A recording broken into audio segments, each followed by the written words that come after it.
If you've ever driven on an American interstate highway in the contiguous U.S., you've probably noticed the intricate numbering system. For the unfamiliar, 1 and 2 digit odd-numbered highways follow a generally north-south path, while even-numbered highways generally go east-west. The larger the number, the farther east or south it is, respectively.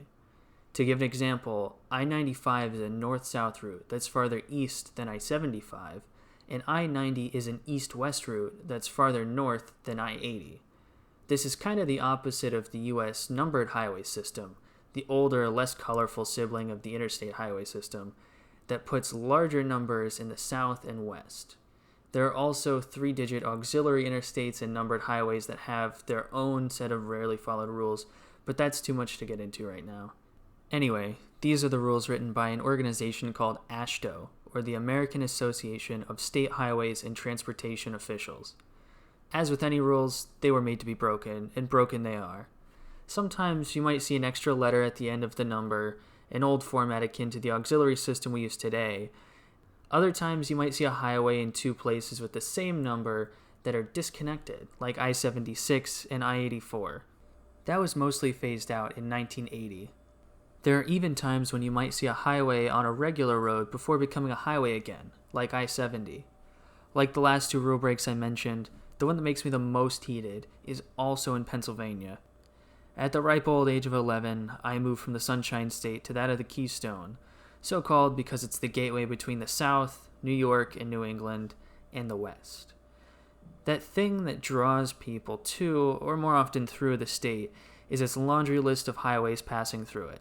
Pennsylvania has 12 primary interstates and 13 U.S. numbered highways splicing it up, 13 of which being major cross-country routes, so there are lots of opportunities to make mistakes, something Pennsylvania's good at. Shortly after I moved to the state, I lived under the Bud Shuster byway portion of US 30 in Everett. A town of less than 2,000 people and previously known as Bloody Run, Everett's big attraction was its position along the former Lincoln Highway. Anytime we needed something other than gas or groceries, we had to go at least 45 minutes away to either Cumberland, Maryland, or Altoona, PA.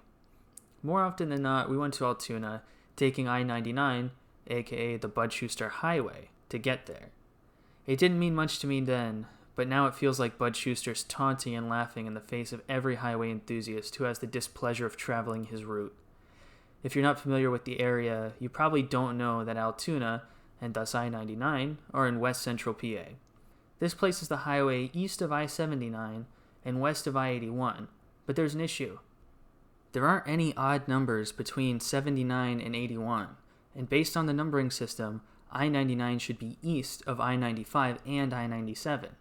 Sometimes, shorter highways that don't cross the path of other parallel routes can be a little out of place, and I-99 is a short one, but it's so far out of place that there's no forgiving it.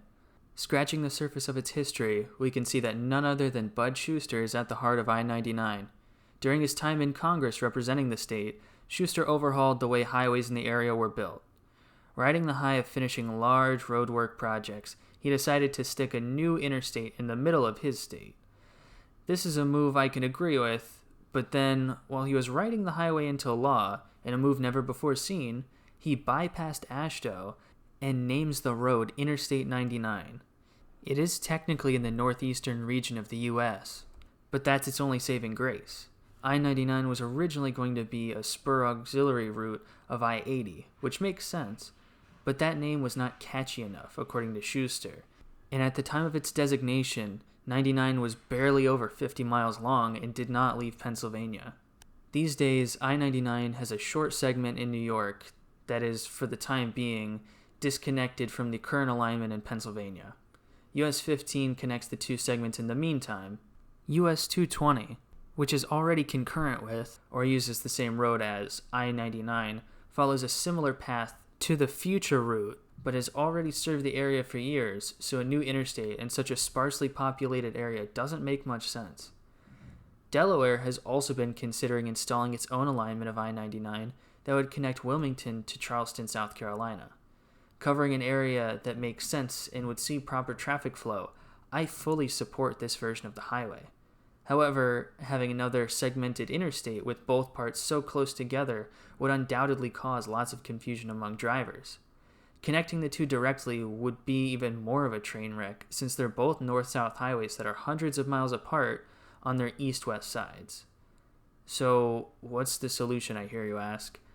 The only answer I can come up with is to rename New York and Pennsylvania's I-99 as a spur of I-80 and build its proper alignment along the coast. The new name will surely confuse drivers, but given the relatively minuscule traffic volume, the short path, and the fact that plenty of other interstates have changed names in similar ways, like the change in the 80s I mentioned earlier, it just makes sense. And with that, thank you for watching. Swerve around those Pennsylvania potholes, and have a great rest of your day.